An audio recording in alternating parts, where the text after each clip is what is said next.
All right, guys, man. Be Your Elite Podcast, episode 5. Wait, episode 5? Yeah, this is episode 5. Did I sleep through 1 through 4?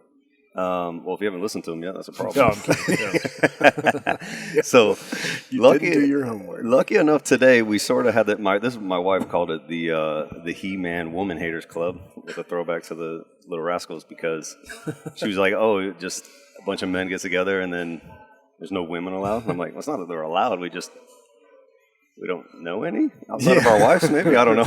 And our wives all work in the morning. I don't know. That's funny that you say that, because I've always thought, there's always that woman who's hanging out with a group of guys, and I've always thought, I would hate to be that if I was a guy hanging out with a group of women. Yeah. And then I realized I work with only women, and so I'm that guy. So what we'll do, we've got we're at Redhorn. You're that guy too. Redhorn Coffee House and Brewery today. So we started getting together and kind of having conversations about not man shit or not, and it just Life shit. Life, yeah. Like we sort of Life through the vision of a provider of the family, a man, or that's kind of our perception. Entrepreneur side. I think the some provider. I'm not the provider in my household, so I can't. Yeah, me neither. But isn't that Yeah. up for interpretation, right? I mean, there's a stoicism that you probably provide. I guess there's this level of I think masculinity that you bring to the table, and I think that in and of itself is a provider role. Yeah, I think if you broke it down to there's the terms of like alpha and beta and all that bullshit. Like probably the alpha in the house, probably more of the influencer on like decision making. Exactly. So vision, values. This is how our family interacts with the world. Maybe big picture kind of stuff. Yeah. So that was a big piece, I think, why we all kind of gravitated towards each other, like all fathers, all business owners, all entrepreneurs. So there was like this kind of commonality, and we were like, man, we should just get together and like, if we're struggling or like really good shit's happening in our life, there's 3 dudes that we could get together a couple times a month. And I was like, our last conversation that we had, I was like, man, we got to podcast this shit, because there was so much just valuable information in there that just helps human beings in general. And I was like, man, that for me, I'm one of those people where I like to share. I feel like this weird obligation to like share some of these lessons and stories, because I just think it's beneficial, and it's like it's so easy to just put it out to the world, and if one person grabs it, then fantastic. If not, then high tide You rises. teach me every time I'm getting tattooed. That's why I go get tattooed. I learn life lessons. You're gonna have it covered, like a coverage. You're like, so this is how I This met. is when Dave talked to me about. It's funny how you can kind of go back and look at conversations based on like the areas of the tattoos. You kind of connect those experiences. That's one reason I love tattooing.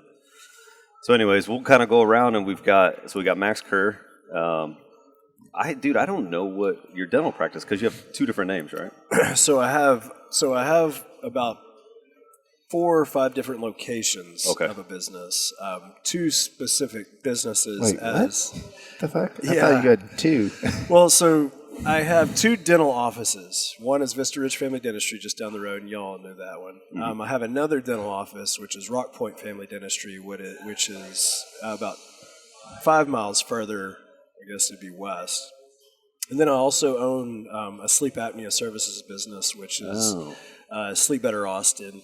We have a location up here. We have a location in South Austin, and I think we're about to have a location in Georgetown. Shit, as long as I've known you, we didn't know you were in the sleep world. Yeah, big time. Is the Sleep Better Austin? Is that one up here? Is it in your Vista Ridge office? It's in the dental office. Okay. That allows me to kind of do work in 2 businesses at the same time. Okay. Oh yeah. So the logistics doesn't get haywire. But is your business partner at Vista Ridge connected to those businesses with you as well? Correct. Full-on business marriage. Yeah, yes. We were at a sleep conference recently, and he introduced me as his partner. And I said, and business and I, did the whole finger in the hole gesture. And, That's such a Max intro. And then the next day, the guy was like, oh, okay. And there, we all kind of quit talking. And then the next day, I came up to the guy who we introduced ourselves to yesterday or the day before. And I said, man, you're looking nice today. He was wearing a suit. I was like, this is a really nice suit. And then him and I started talking. He said, you know what?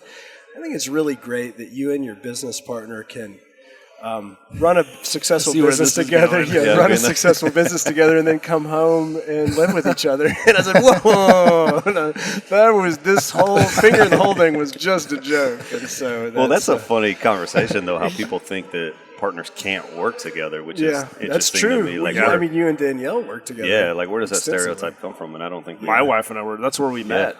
So we worked together for 2 years. Well, cool. So now we got Jon Lamb and Chad. Ms. Misner. These guys are the owners of Redhorn Coffee House and Brewery, and which used to be one of my favorite places, and now it's not because it's too popular, and I can't get in here. Everybody's little secret got found out. Everybody knows everybody, and you can't get in there without 2 hours of getting in a conversation with somebody. So now it's So now we record it. We had to have somebody write a reserve sign so you could have this table today. I didn't know when I walked up. I was like, man, I wonder if they were had the forethought to reserve that table for us. Was there a sign out? Yeah, there was. Okay, Marco, we talked. I forgot to mention that. Marco, okay, cool. Last night we asked him to do it. Yeah, I didn't know. I started looking outside and I was like, man, it's awfully muggy out here. I don't know. My dumb ass wore pants. We'd be sweating. Yeah. No, this is perfect. Yeah, this is a great. I just got back from Colorado, so I'm feeling very Colorado-esque. Yeah. Oh, so how was that? You guys just got back from the beer fest.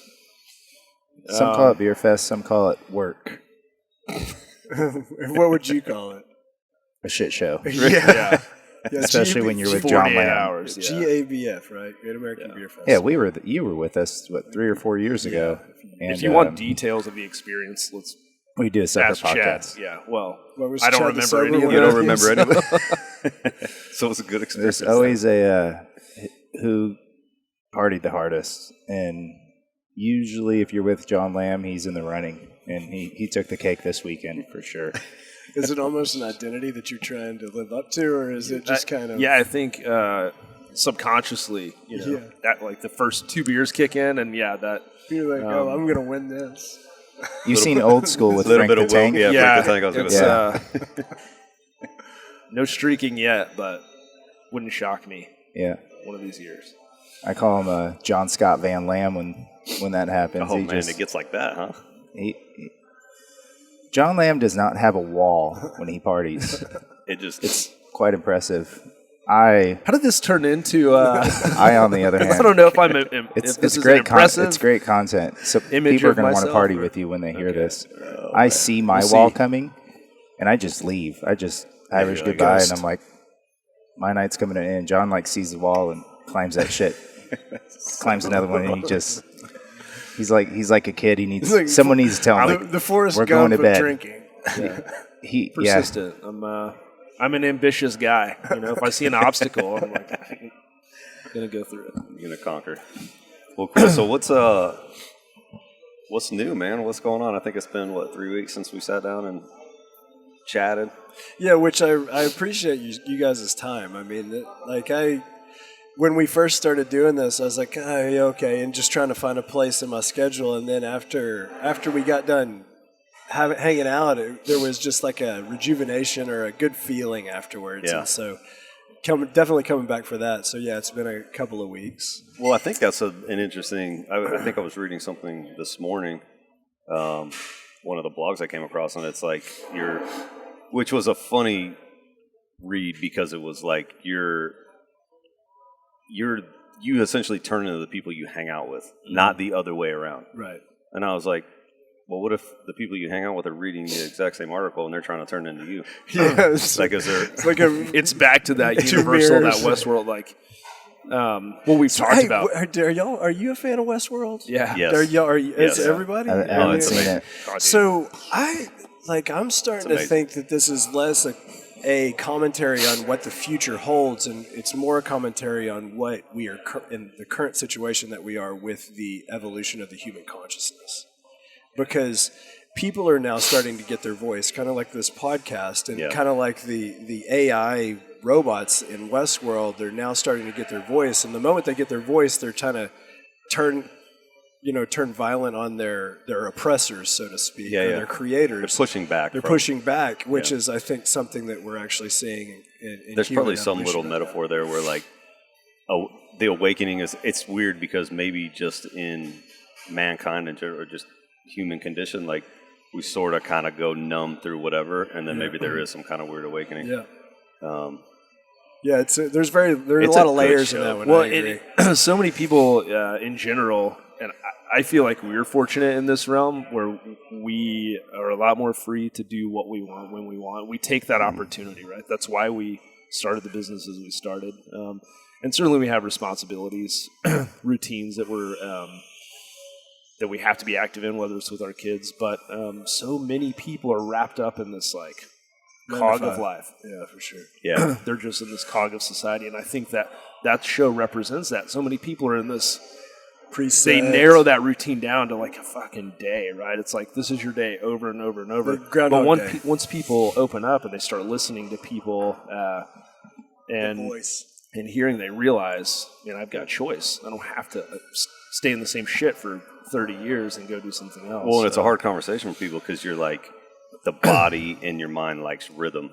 Yeah. And it's like you kind of get in this rhythm, and then at what point are you not being challenged anymore, and there's complacency, and you become sort of numb because there's no adaptation happening. The rhythm turns into comfort. Yeah, the rhythm turns into comfort and complacency. And we used to tell people all the time, like, man, complacency kills. That's why we're always looking for not necessarily the next physical challenge, but the next challenging conversation or willing to change my perspective on some things. That's why I have such a hard time with being labeled shit, because it's like identity traps. I'm not willing to have a conversation and change that, because what if, politicians is the greatest thing, because it's like, 20 years ago they could have been against gay marriage, and it was like maybe they were just going with the flow of culture, and then when they decided to, but then we chastise them for behavior from 20 years ago. That's a very healthy human trait. Yeah, it's to like have all. They actually now support that. Like, what's the issue? What's evolving the problem? thought patterns. Yeah, for sure. And I think the people that get into that, like, nope, this is it. This is who I am. There's no more challenge. There's no more curiosity. There's no more search for knowledge. That you just wake up one day and like, holy shit, I just lost 20 years. We need to allow Chad to talk. So is there? Have you been watching anything? He does that sometimes. No, when we started the business, got rid of cable 4 years ago, that's pretty smart. Fortunately or unfortunately, because obviously I'm disconnected from some shows, but it's on Netflix, dude. I thought you said it was HBO. Is it? It's not. It's on HBO. Yeah. But still, Apple TV. You can get the app and just watch HBO. That's all I do. But I got to get an account though for HBO, and that's like one other thing that's like one more step when I turn on. Maybe you're more free than all of us. Oh, man. We're not. Dude, sometimes limiting options can be helpful. So you have no cable, no TV, no nothing? No, I have Apple TV, so we have Netflix, and I recently discovered after 3 years that I could just sign into the business account that we pay for here. That's what I used to do. Well, yeah, fuck them. As much money as we pay, we should be able to like give everybody cable. Yeah. So now I can like access ESPN and stuff like that. So, which is what I was talking about, and that's what we... I haven't logged in anything, but I cut cable. Finally, I told you. How long did I talk about that shit? 2 years. 2 years, Chad's like, you won't do it. You won't do it. Wait, did we pay that for manifested HBO in here? me not doing it. I don't know. Oh, so him calling bullshit on you was like I'll show him. Yeah, well, it manifested into I didn't do it because he kept telling me over and over, I'm not going to do it. Finally did it a month ago.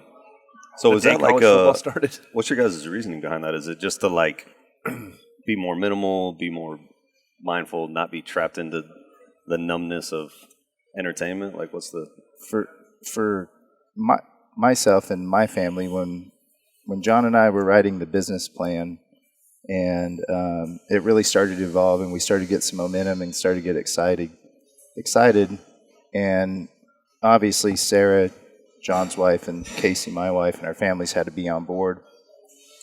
And the one thing they told us, they're like, if you guys are going to do it, because you guys have been talking about doing shit as long as they've known us, go all in, get after it. And at that point, for my family, what that meant, go lean. We had to go as lean because we weren't planning for years and years and saving money to start a business. It happened fairly quickly. So I mean, $100 a month on cable, that was a forced decision upon us. All we need is internet, that we can get for $30 a month. And with that came some other financial decisions too, but it was just a matter of going lean. And now it's been out of our life for 4 years. The whole time that this place has been open. Yeah, we're getting ready to move this weekend, and it's not even a thought to put cable back in. And it's such a simple decision when you think about it. It's like, it's just fucking cable. I'm missing a shitload of commercials and what do I have to have? Shit I really don't need to watch. Dude, I was watching, and I may or may not have had one of Colorado's finest edibles, but that's neither here nor there. I have. That was it was a medication. But I was watching my daughter watch TV, and she was acting out what she was watching on TV, and I was like, "Wait, this?" And I've always known this, but I got to see the TV program my daughter essentially right in front of me, and then I was very paranoid at that point in time, and I was like, "Okay, if the TV is programming her, then who's programming the TV?" And then I was like, "Oh, are they watching?" Yeah, like what's going on? Then I quickly flushed all of whatever I had from Colorado down the toilet because I thought that they were about to knock on the door. Dude, I lost it. You know, it's dude, you were way too high. Well, you know, I was in a weird place. It happens in Colorado. Same shit happens in Oregon, man. Yeah. That's what. So that's kind of what happened to us. We had talked about it for a really long time, and different than Chad, we had been planning this for a long time. So when we left, we made some sacrifices. We didn't have to go totally lean, but that was a topic. We also had the young ones at home, and we were like, oh, they watch TV, and we hadn't really gotten into the Netflix culture and understood what all that was about. So kind of felt like we needed it for the kids. It's terrible to think, but anyways, after time, something I realized, you guys remember all the commercials and like G.I. Joe and He-Man when you're a kid. Over time, as I grew up, I was like, where are all those commercials? Like, I don't see shit for toys and everything. It's because it's on the kids' channels. It's on the kids' channels, yeah. And I didn't see those for the first 5 years of Hudson's life. And then he started watching those channels. I was like, oh, there they are. And it wasn't because I saw them. It's because my 5-year-old was in my ear. Dad, I want this toy. I want this toy. And we were like, what the fuck? Where did all this come from? Yeah. It's commercials. So most recently, now our 4-year-old was starting to do that, and everything he saw, fucking candy. It just was the straw. We were like, this is problematic, because every commercial that he saw, he wanted that product. Yeah. And we're like, you know what, we can there's not really like public service announcements or like the local farmers market advertising Bo Jackson. And so we coming on and telling you to do something. Exactly. They need to bring those back. Yeah, but the interesting thing about that, though, I was reading it was a huge, long article. I'll have to find out. I think my buddy Romulus shared it. And you know Romulus from the gym? Maybe not. I know the 5 a.m.ers. Dude is super, super awake, but he essentially shared an article about, it's like 10 years ago or something, this guy, I forget his name, but he's essentially the father of like dark marketing. There's like this coin term, dark marketing, that has to do with like the rise of social media. And essentially he was a psychologist and a psychotherapist, and he was bringing in these people and teaching them how to build their platforms to just nick the right responses within psychological human behavior and biological human behavior. And so, like, if his pedigree was like the dudes that started Instagram, Facebook, there was like all these people that was like, holy shit. And then now it's gotten to a point there was like some open source release things. And one of the scary ones that I read was like, well, based on just hormones in general, boys are now like marketed for gaming. Yeah. Because that response of like their reward and dopamine. Yeah, you can never win these games. They're forever games. They're like, how do we keep these kids playing forever is essentially the business model. Yeah. Through a reward system and so forth and so forth. And then females or teenage girls, they're trying to get them addicted. They're more into social media and sharing their stuff. And what they did was they essentially started tracking all these algorithms of like, they could tell exactly when, and this is how they were selling to marketers. They could tell exactly based on what they were liking, what they were sharing, what they were pulling up, what they would click on those algorithms, on whether or not they were sad, depressed, anxious, and had all these different negative emotions associated with their social media behavior. And then the marketers could then in return be like, okay, we need to hit her right now with a new latest and greatest cell phone case because it's going to whatever. We need to hit her with this new makeup because it's going to make her prettier. And it's real time. It's real time, yeah. And so that was the scary thing about it. So now the interesting thing about the article is all these developers now are like, at the time they were like, we just need to make money. This is the business model. Let's like figure out how to sell more marketing. And now they all have kids. Yeah. And they're like, holy shit. It's like the whole. They can't even get their kids to get off an iPhone during dinner. So it's just, they're trying to figure out now how do we create moderation but still keep the economy of social media.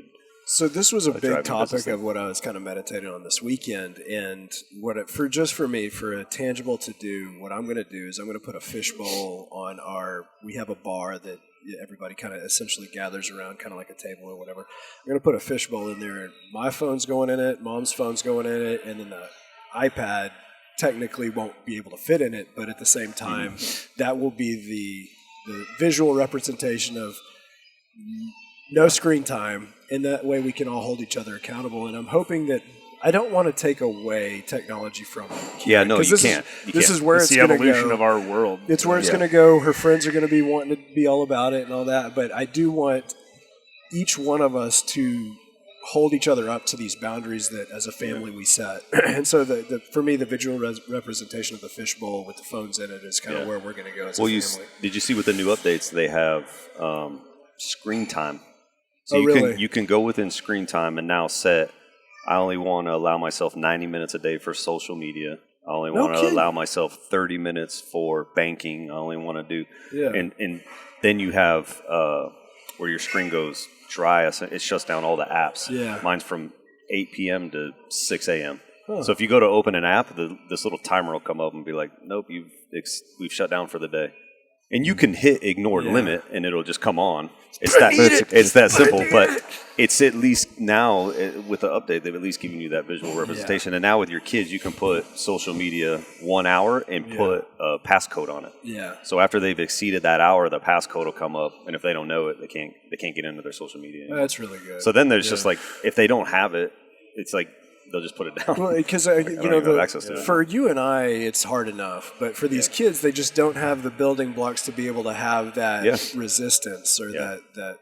And that's what all these companies feed off of, right? Yeah. They know it. Well, they know it. Yeah, it's been researched and documented. It's insane. Well, and think about what it would be like to be 5, 6, 7, 12 years old and have all of your favorite shit accessible when you want it, not like at 7:30 tonight you get to sit down and watch Full House or whatever the fuck you're watching. I loved The Grinch Stole Christmas. I had to wait till Christmas to watch that shit. Yeah. Now you watch 4th of July. Yeah, you watch it absolutely. Whenever. And you can watch 10 minutes of it, press pause, go shower, and like come back and finish it. You know, it's just like... Or transfer it to your phone and carry your phone to the shower and then put it on the... It's the now generation, that like everything now it's gotten so narrowed down to just immediate. The instant gratification. It's not now, it's instant. Yeah. Which can be good because you have access to so much knowledge. It's like, at what point are we just not using it wisely? That's the question. Is like, when is it becoming detrimental? Where's to the our trajectory? Biology? Yeah. It's powerful. All that information, having it at your fingertips, can be an amazing tool. Did anybody listen to the Elon? It's changed my porn game. Yeah, for sure. You don't have to go to the gas station anymore and buy a magazine. Did you ever do that when you were young? Yeah, yeah. We had a guy. He would sell us magazines, but not video. That was which so I thought was uncomfortable. So bizarre. Like I remember. Well, and you didn't even care because your drive for sexual behavior is so high. You're sitting with 6 other dudes like looking over each other's shoulders, which is so awkward. I remember buying one, and I was in a line, and there were people behind me. Yeah. Oh, geez. They're like, it was so embarrassing. But I didn't fucking care. You didn't care. I'm getting that damn magazine. I know what I'm bringing to the next podcast. You should have been, what are you getting? Exactly. So funny. Hey, check this out. Yeah. No, you know what's funny about? Well, you know what's funny about that though. So I, on the weekends, I go in. Kids, they just sleep, man. They'll sleep forever if you let them. Especially once they start yours, hitting their maybe. Yeah, the teenage years, they're just like any world. chance they can get to veg out, they're out. So I go in. My daughter normally will just be like watching some anime show on whatever the hell. And these are things. This is probably a cautionary tale that everybody should like kind of keep their eyes on, because for me, I'm like, sex is like totally natural and it's just a part of thing, and we don't hide it from our kids, and we have those awkward conversations. They're not awkward in our household, but we joke about it, and like our kids know we have sex. Yeah. It's like, well, sexuality is to be celebrated. Some people right now are like terrified from. They're like, no, I'm 35 and my parents don't have sex. I'm like, dude, okay, whatever. Yeah. So I go in every morning on Saturday because we climb every Saturday. We go bouldering, me and my daughter, and I go in there and she had fallen asleep with her phone in her hand, and it just didn't shut off because it was plugged in. Yeah. So it had fallen next to her head, and I walk up and I'm like tapping her on her head. And I kind of see this little like a GIF playing. It's an anime GIF. Yeah. I'm not really paying attention to it at first. And I'm like tapping her on her head. I'm like, dude, wake up, bitch. Because I curse at my daughter. And I'm like, this is how I talk to my everybody. People are like, can't believe you talk to your daughter like that.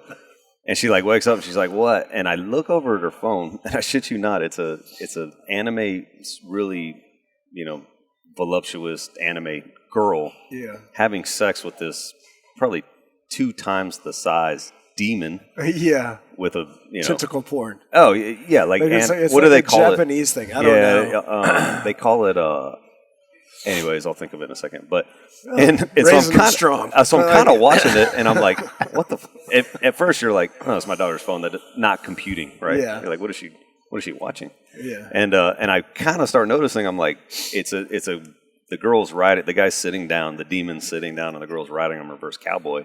And eventually she like kind of gets up and like pulls this whole thing out of her, and just the ejaculation in her is just coming out and exploding all over his legs and like all over her, and it's a massive amount. It looks like a damn garden hose got turned on. And I'm like, wait, I'm like, I'm like, wait a second. So I'm like, well, the little teaching point here. I don't know what I'm exactly, and I'm just like in the moment, like whatever. Yeah, this is kind of it's kind of funny. It's kind of awkward. You don't go back to notes on this one. Yeah. So I'm tapping her on her head. I'm like, hey man, what the fuck is on your phone? Yeah.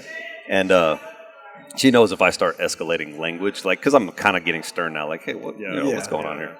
And she kind of like, what? And she looks over and she's like, I don't know, some GIF or something, and like turns her phone off and rolls over. And I was like, hey bro, wake up and look at that again. Yeah. And she like pulls it up to her face and looks at it, and it's like, oh my gosh, and starts deleting everything. And I was like, no, what is that? Where does that come from? So it turns out their little app where they have all these little games that they play together has chat rooms in it.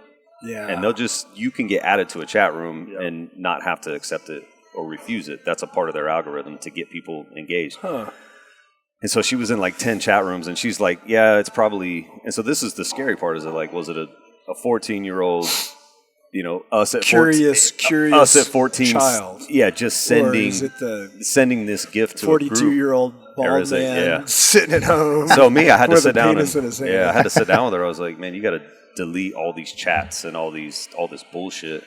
And then if you have to sit down, and if anybody ever reaches out to you to have a more like engaging conversation, you got to let me know. Like, we've got to have this conversation. So she didn't even realize it was happening to her, and it very well could have been hey, what do you think of this? And then next thing you know, it's this weird conversation between a 12-year-old and a 40-year-old. So how does that go? Do we? Because what I'm concerned about is when we elevate emotion, the kids they don't want that a lot of times. And so then naturally, because this happened to me when I was really young, I got lost once, and my mom lost her shit, and because of that, like, I have a thing with a female presenting anxiety, like I'm just trying to pacify.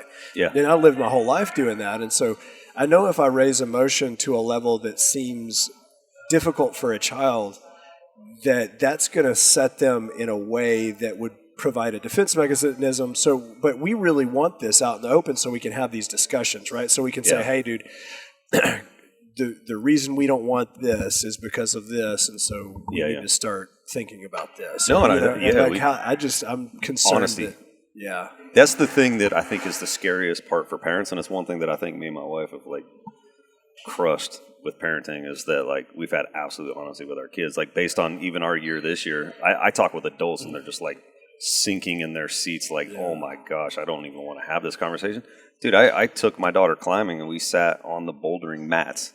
Like, me and Chad are sitting right here, and I was like, hey man, so you know what's going on with me and your mom? You know what your mom did? Da-da-da-da-da. And she's like, oh, and I'm like, you know what an affair is? All this other, and she's like, oh, it's like Hamilton. She's obsessed with Hamilton, the play. Yeah. And she's like, oh, like so-and-so from Hamilton. I'm like, oh, I don't know the story, but sure, yeah. That's how you can. Yeah, got it. And so she, trying to have that conversation. But we've just been brutally honest with that. And that was a conversation that I had with a guy.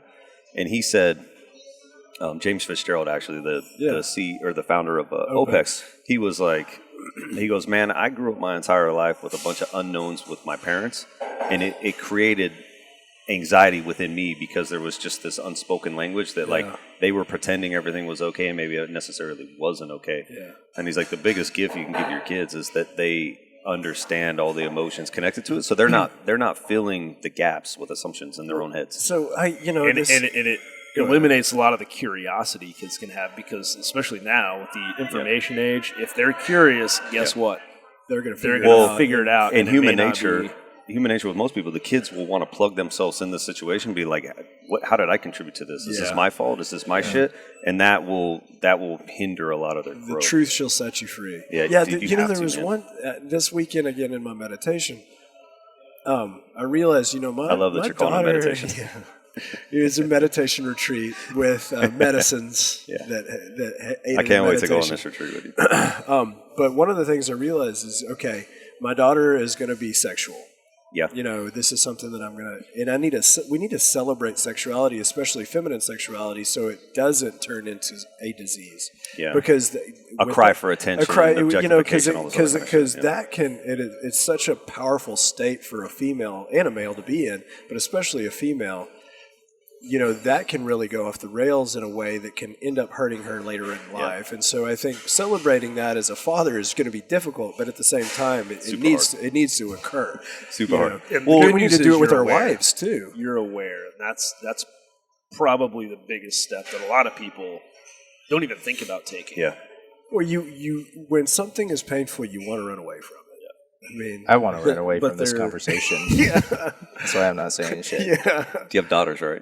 Oh, yeah. I have a daughter. Ainsley. And, it's interesting to hear, right? Because I'm putting myself 8 years from now, and these are all realities, but I also like to stay a little bit ignorant, maybe to a fault. Be naive as long as you can.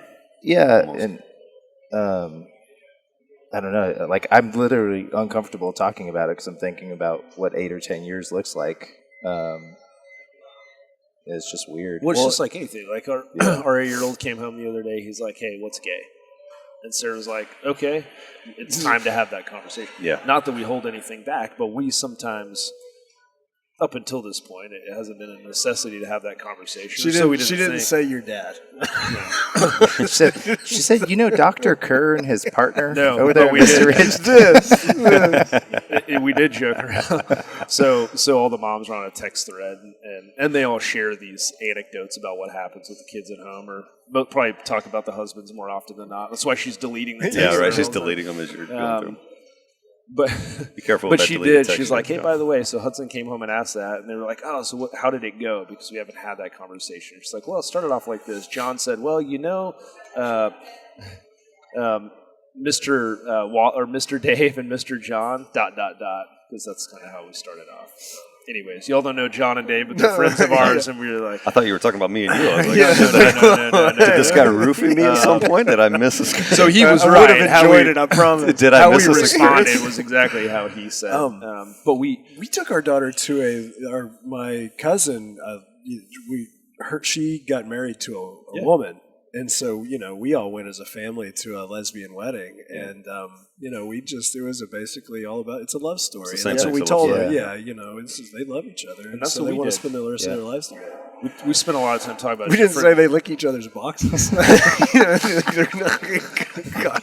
not carpet munchers. Holy Max is gonna take it too far.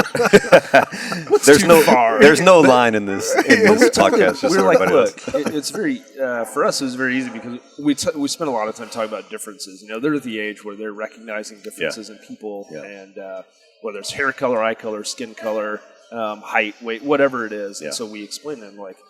Some people are different physically on the outside, but everybody else has a different mind and a different heart. And mom and dad love each other, and there are 2 men that love each other and 2 women that love each other. But the biggest takeaway that we wanted him to have was that it was okay because the context in which it was used and how he was exposed to it This is the part where if you're not in front of it or right along with it, it can spiral out. And we all grew up boys saying shit and picking on each other. We still do it. But we told him the one thing that we don't like to use is that word in a negative context and use it to ridicule someone. And so that was the takeaway we wanted him to have. So we were able to kind of gravitate away from all the sexual side of things. That's such a good adjective for funny behavior, though. That's the problem. Like, Joe Rogan has a great bit for it. I mean, but, not at 8, all right? Right. I mean, I don't condone any sort of hate speech, but sometimes some behavior needs to be called out, whether it's performed by a hetero person or a homo person. Sure. At some point in life. He's 8, so we're like... Yeah. But not right now. We'll get into the delicacy of the human language later on. Yeah, you can dissect this word in multiple ways. Podcast 37. We're in a good place because like pop culture is kind of making a shift to where like those love stories are celebrated with... There's a movie called Love, Simon, and then there's also Call Me By Your Name, which won Best Picture this year. They won, right? I'm pretty sure it won. Someone mentioned that to me, but I was like, man, I have a 6-year-old and a 2-year-old. I watch Coco. I watch Wreck-It Ralph. That's I have 2 boys, and I can only hope to watch Coco and Wreck-It Ralph. We're still watching. Dude, Coco's 4-year-old. Yeah, there's good movies out there. Yeah. My 4-year-old does not like good movies. He likes crappy TV Netflix shows. Yeah, but I think if you those 2 movies specifically, at least if you guys haven't seen them yet, I would like take your wife and go watch them or something. Yeah, Call Me By Your Name is there's a scene there, and this is the interesting part about it. It's like it's this love story between a teenager and then he's like a freshman in college or something. I don't even know what he is. So probably a 17-year-old and a 19-year-old in Italy or some shit.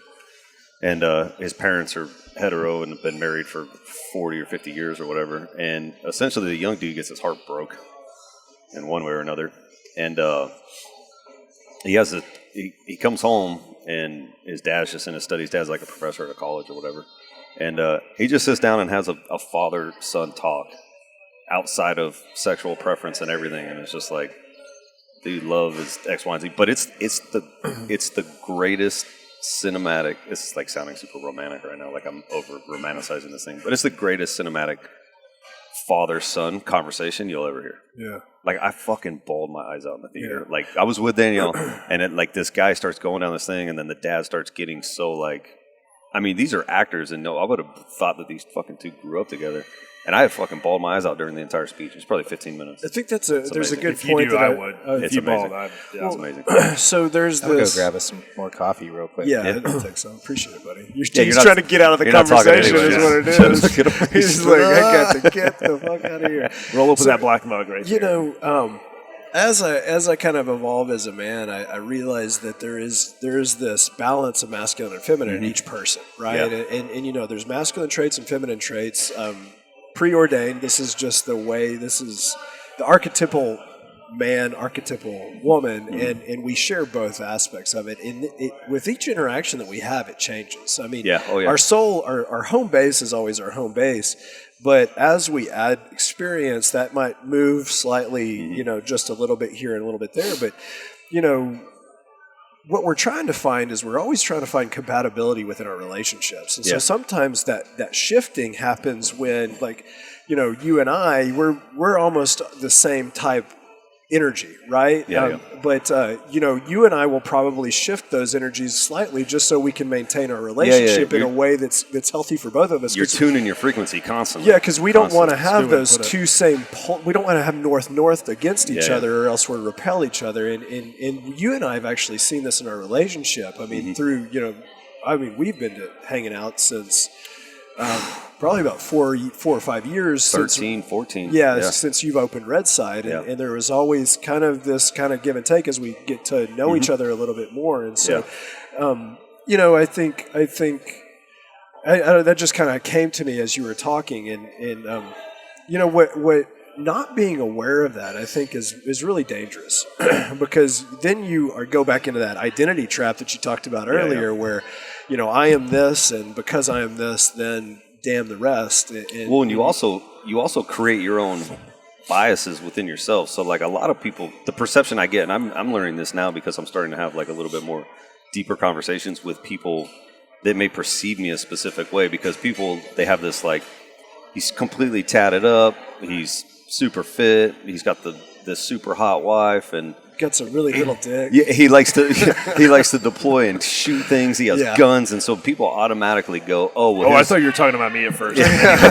His aura is masculinity, and it's like, no, well, actually, my driving force is 100%, not 100% feminine, but my home base, like you say, is feminine. I operate on feelings and intuition. Yeah, totally, and that's way more than my analytical side. And that way drew more. Me to you a little bit more when I got to see that vulnerability out of you. I think you were doing something for one of your fallen brothers. At Redside, and I was like, man, thank you, because it was like, okay, this. Hey, I'm not vulnerable. Bullshit is. It's not playing anymore, and that's, I think, some of this backlash that we're seeing with the whole Me Too movement and stuff. We're not honest with our true essences, and that's probably, it's a power play. There's a lot going on there. Well, I think when you start talking about men in general, let's just say I like to keep a lot of conversations more human based, but I also do understand that there are differences between men and women, biologically, hormonally, emotionally, and so forth and so forth. But I think one of the interesting things to me, and I think the biggest, like, men, there's this weird underground world where we're being attacked for our masculinity and and all these other kind of things. But I think our biggest detriment to what we do now is our lack of vulnerability. The fact that we're compartmentalizing everything, and we're putting on, if we are being attacked for our masculinity, we're not showing enough vulnerability around the things that we believe in. We're showing unhealthy masculinity. Unhealthy masculinity, which is where you get that, like, aggressive masculinity or whatever people want to call it. But that lack of vulnerability is what is... Aggro, I think, is the term. Right? Well, is what's shutting down the conversation. Yeah. It's completely ending that connection that you're having with whatever, because you're like, well, the whole world's trying to take our masculinity away from now, so now I have to grow the beard, I have to put the 5'11" jeans on, I have to go throw axes on the weekend. It's like, where's my full auto machine gun? It's like, I mean... That's not the definition of being a man, even though there is this whole thing. I've seen the new hashtag coming around, don't be beta, this whole alpha movement that, like, you have to be this. And I'm more on the side of, like, there are times where you have to be the alpha, and maybe that is your biggest essence. But then there's also times where you have to be the beta. There's a lot of shit in my life, and especially my relationship with my marriage, or even in some of these other things, where I'm just the beta, man. I just kick back and I just follow like, you lead this thing. This isn't my expertise. This isn't my area. I'm not emotionally what attached honors the to relationship, right? That's what moves us forward. Let's 100%. Honor the relationship, because if you're trying to push an agenda and that other person's not having it, and especially because of the way you're pushing it, I mean, that's going to fall into flames, and especially if you roll over somebody and they just go along for the ride. I mean, that's pitiful. It's what we just released a podcast last week about communication, but that was my marriage for 11 years, and that got us to a point where when my wife asked for a divorce, I was like, huh? What the fuck are you talking about? Because, like, we would start to have conversations, and I would be so aggressive in, my masculinity, and, like, no, I'm the man of the house, I'm making decisions, this is this, and she'd be like, oh, okay, cool, you're right. But just adding one little small layer of resentment because I didn't even get to voice my opinion. So for me, 10 years of marriage, I was like, dude, we're coasting. Yeah. We fucking never fight. We never have anything. And no, it's because she was rolling. Wood chips. She was rolling over on everything. And then her only defense mechanism was like, fucking out of this situation at year 11. My voice isn't heard. Yeah. And so that's a dangerous place to be in, where you're so like, fuck you, no, this is it. This is the way you're supposed to be, that the other person is just finally like, okay, cool, I can't win this argument, right on. And there's a little bit of resentment towards that relationship now, and eventually just falls. Well, it kind of goes back to this idea that there's identities that are taught. Like, you wouldn't be that way if you weren't taught that way. And you weren't taught that that's the way it was supposed to be. And that's why a lot of these identities that people are grabbing a hold of, whether that be feminine, masculine, black, white, Asian, whatever, everybody's trying to attach who they are to. It's a social described definition. That's what they see. And because of that, that means you're not living your true essence. Like, a flower isn't, like, claiming that they are something that they're not. But yet human beings do that all day. And so, because it's only through evolution of thought and mind and doing stuff like this that you fully realize who you actually are as you're growing. Well, you start to question some of your actions Programs. sometimes. Well, your actions sometimes don't have a reason, because you never actually step back and we're like, why am I actually doing this shit? And you'll start to, the more you do that, the more you'll sit down and be like, well, the only reason I was actually doing that is because I thought Jon wanted me to do that.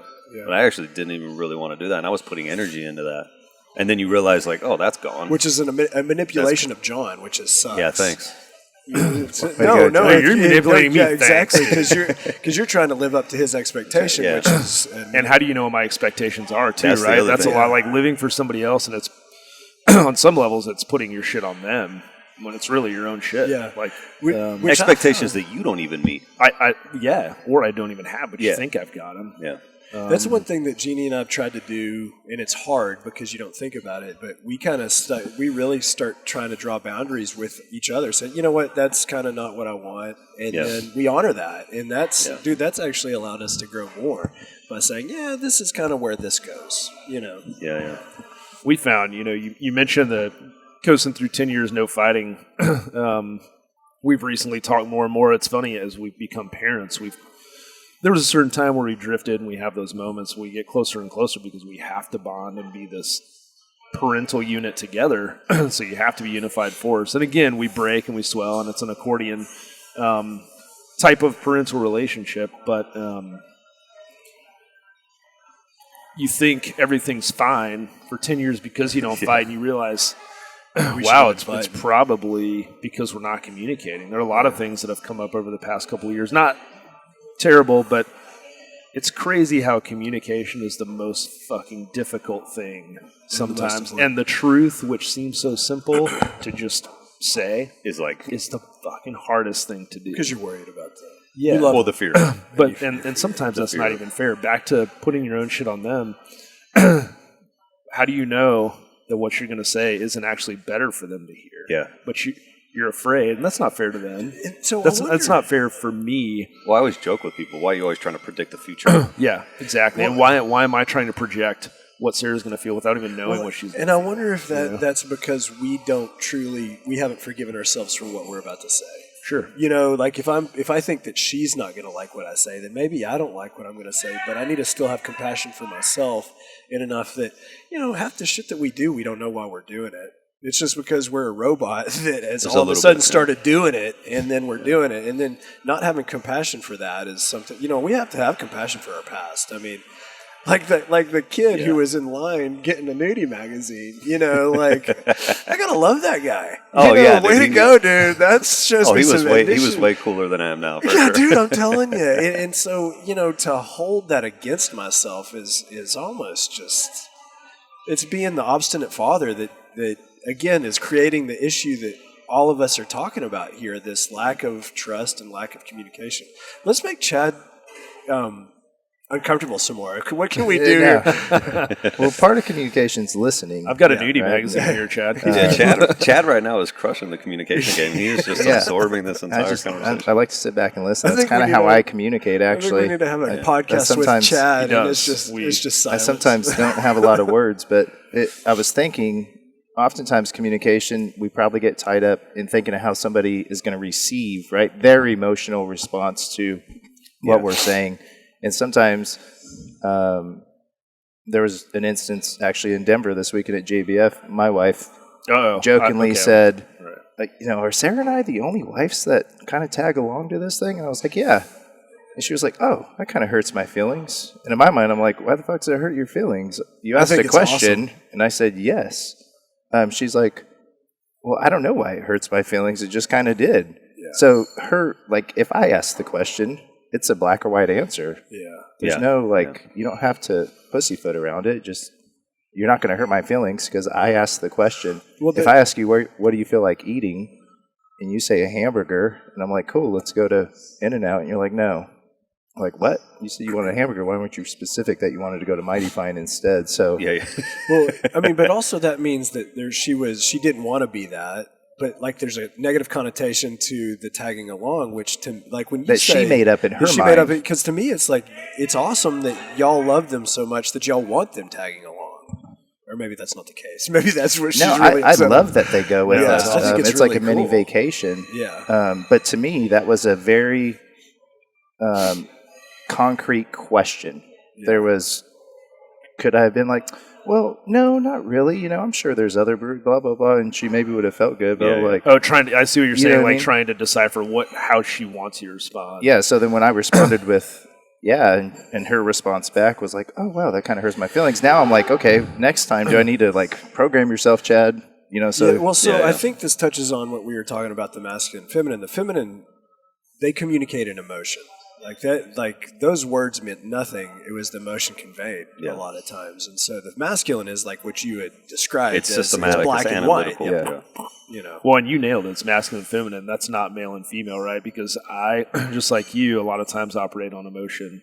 And so that's that feminine side of my personality and behavioral, my behavior.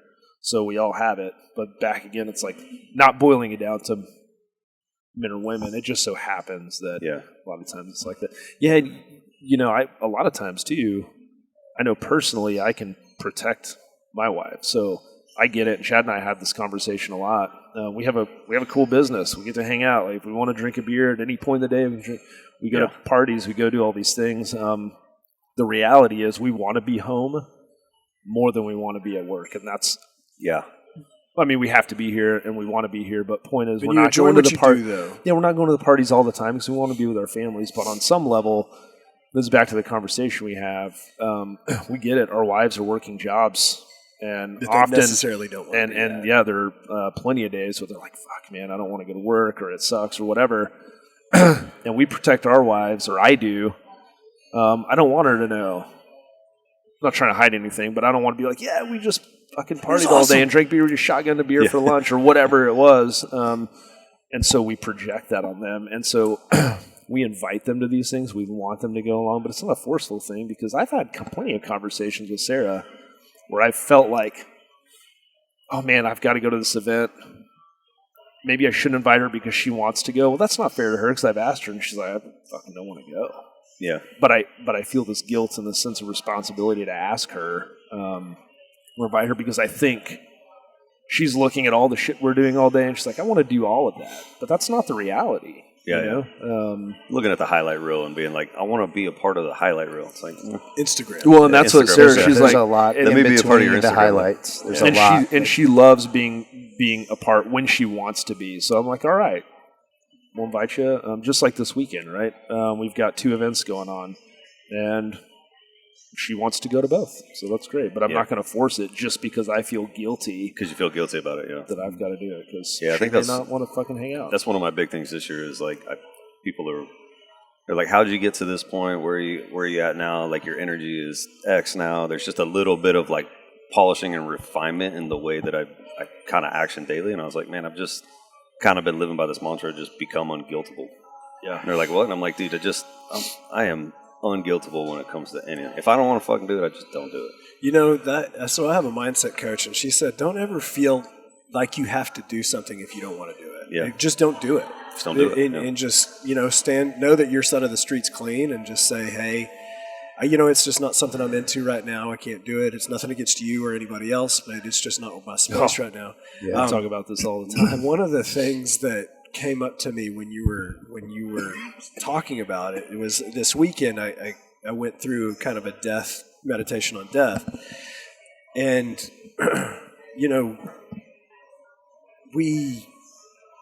we're all so afraid of talking about death, and that's a lot of the problem, whereas it's a beautiful thing, and because of death we live. Yeah. And so that's the mantra. And then I thought, okay, what does it look like to be able to die? And that means, okay, I need to be proud of what I've done while I'm living. And so what does proud look like? And so that means, okay, do my daughters know that they love me or that I love them? Does my wife know that I love her? Do my business, but my employees know that I love them?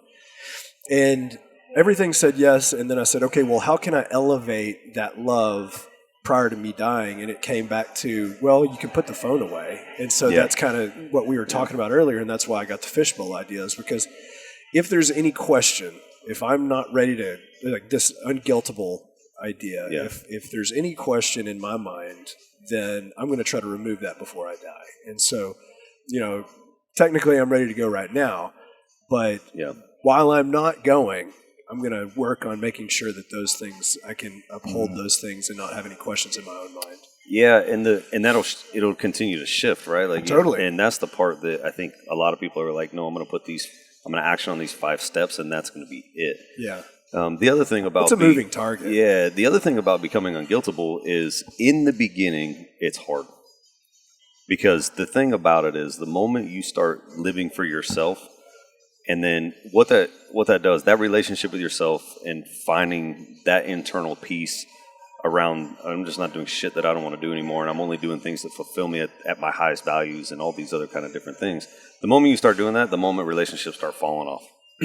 And that right there for me was even more peace. But that scares a lot of people because they're like, oh man, but I'm going to lose friends. Which relationships? Which relationships? Which ones and the thing is, this actually, because of that, like these relationships kind of already started flourishing, and the flame kind of pops over here in this fire. Well, you'll 100% identify, like the cream will rise to the top. And that's not to say that all the people that have left my life this year were bad people. Yeah.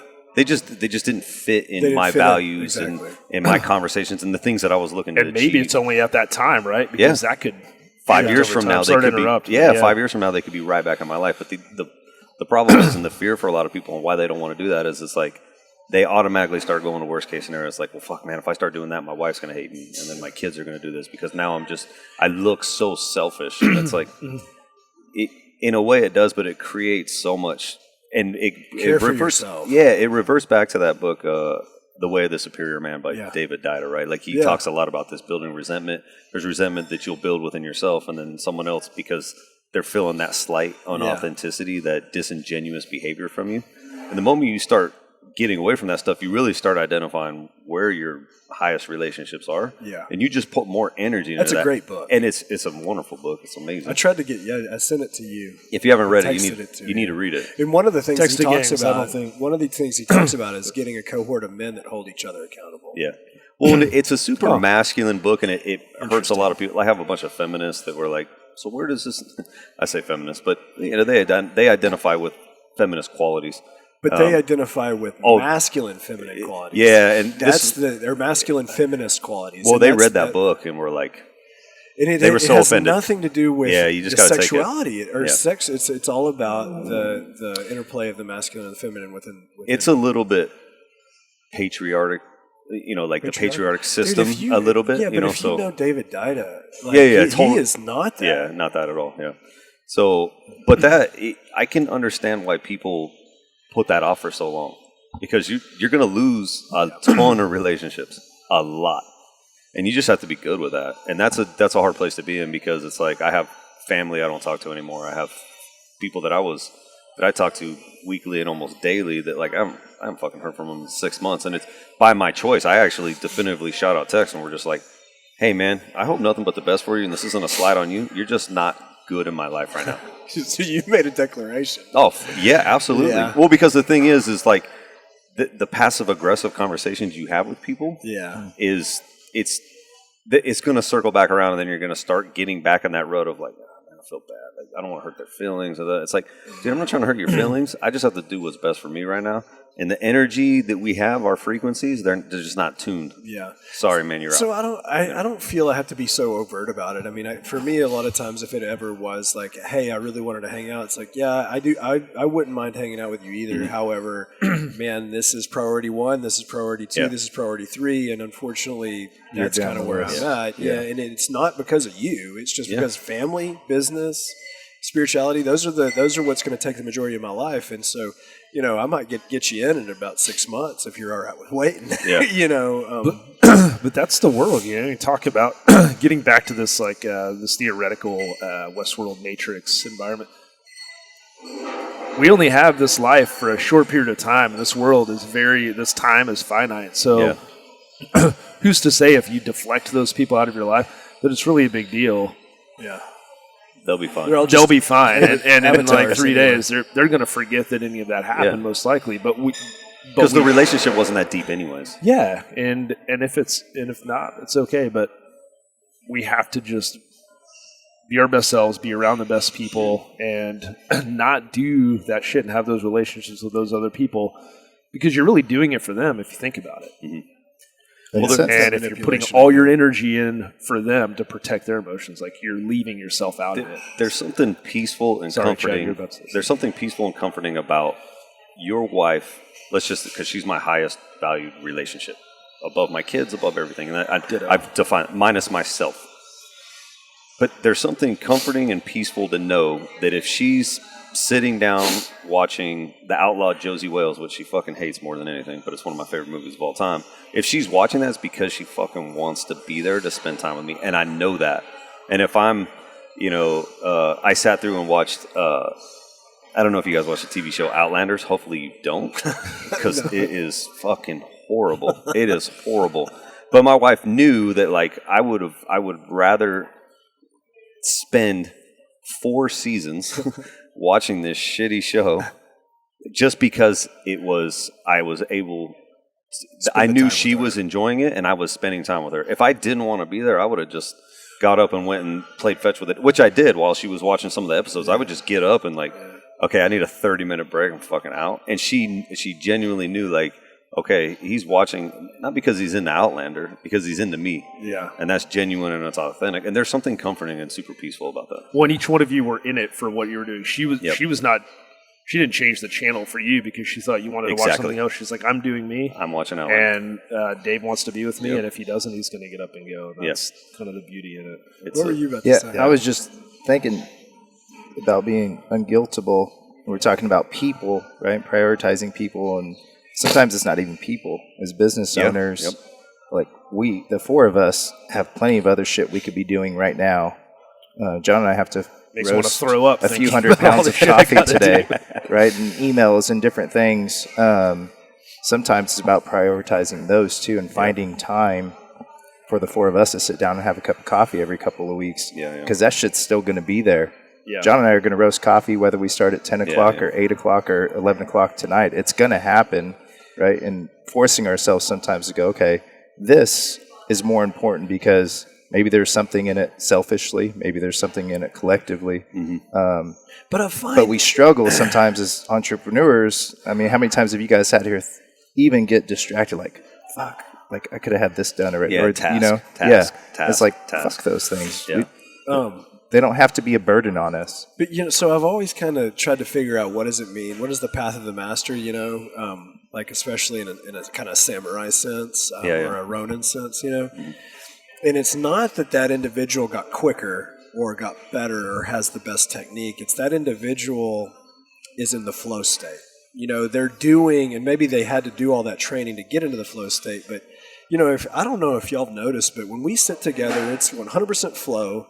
You can feel that we're doing what we're supposed to be doing. Yeah. There's no question about, am I wasting my time? And that's the path of the master. That's just like it becomes extra dimensional. There's a time dilation that goes on, and it's because we're actually living in life's kind of energetic flow. And so, I don't know.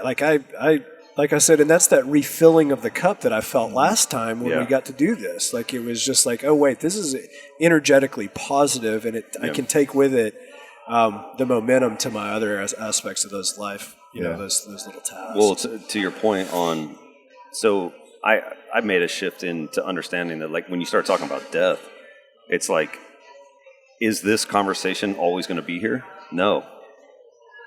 Is roasting beans always going to be here? Yeah, as long as you're alive. You just get up and go grab that inanimate object and roast it.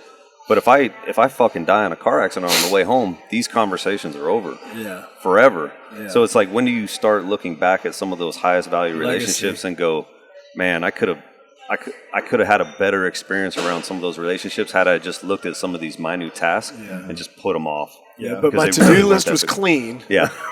But again, there's got to be a balance to that because roasting those beans for you guys allows you to do this. It allows you to connect with the 75 people in here right now. So there's something to be said about specific tasks, but they're all in service of. That was quick math. Yeah. They're all in service. Don't come here anymore. They're all in service of the relationships. Yeah, man. I'm like constantly looking around, like who's like there's 3. He looks in the windows, man, it's packed. I think we're going to probably wrap up because I know you got to leave at 9:30. He's got to go into. This is about faces. us. Fuck Max. I have a random question that I want to end our podcast with. Is this a cliffhanger question, or do we all answer? Nope, everyone's going to answer before they leave. So whenever we're at the last minute, I'll ask it. I don't know if you guys have any. So the whole time, that's why you've been quiet. You've been thinking of a question. We talked about guilt and business, and I mentioned we have a lot of conversations about it. We've been trying to become our better selves and our best selves by exercising. He spends time with his daughter, has routines now with her. Mm-hmm. I'm trying to go to lunch with my son more because I can. Yeah. But what's going to pull me away from that? Probably some bullshit task or my guilt to Chad with the business or like doing this. I don't feel guilty about it.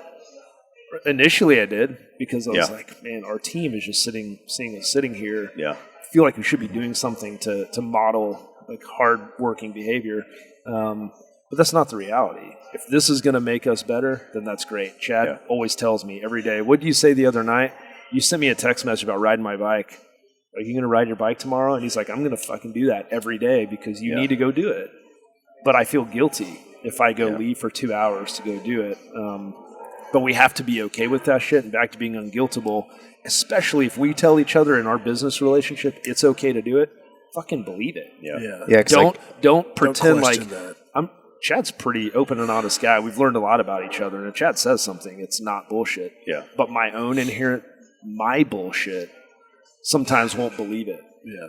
You'll start. That's not fair to Chad. Yeah, wanting to start dissecting. It's not fair to my wife when she's like, "Go have a beer with your buddies." I'm like, "No, because I don't think that's really what you want me to do." Did you really mean that? Up, man. That's really not fair. There's no validity to it. I guarantee you, the 5 people on staff right now, if you went up and asked them how they felt about us sitting over here, they'd be like, I think that's the coolest shit ever. Yeah. These guys are sitting in their place, podcasting. Well, the other thing, too, they'll probably listen to it and get a little bit more insight of you guys because they're going to see a piece of your vulnerability. And be like, they're going to learn about a demon and his water hose. His seed and his daughter. I bet that demon turned back into a teenage boy because that was just him like, okay, I'm good.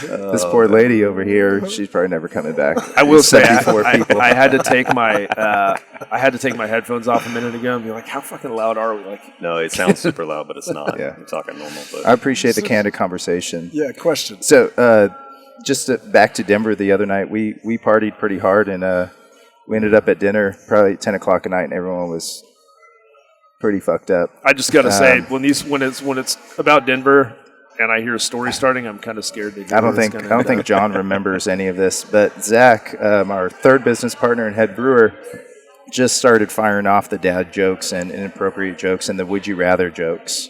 So I thought we could end the podcast with a would you rather and see where y'all really stand. So what came to mind was, would you rather have your sneezes actually be your farts or your farts be your sneezes? So you're farting out of your nose or sneezing out of your butthole? Oh, man, that's a... Dude, I'm sneezing out of my butt all day. You can change your underwear all day? I think... Yeah, like you got snot and all the allergies? That happens out of my now. nose, man.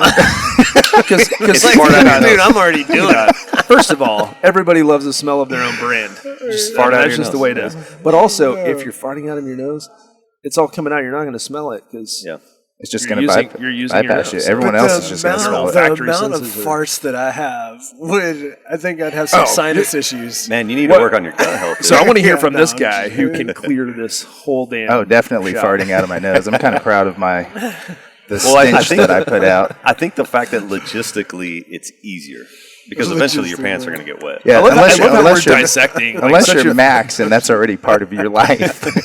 I love how we dissect a simple question that's really probably as infantile as it can. So for the record, you're farting out of your nose. You're farting your nose. Yeah, I'm farting, and you're sneezing out of your butthole. Oh my god! Like it.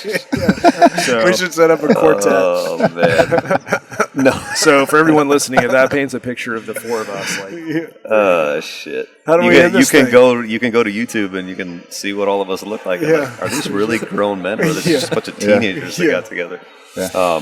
Hey man, I appreciate you guys. You know, my gratitude level of like being able to sit down and have thought-provoking conversations is probably the highest it's ever been in my entire life. So, I at least got to thank you guys for.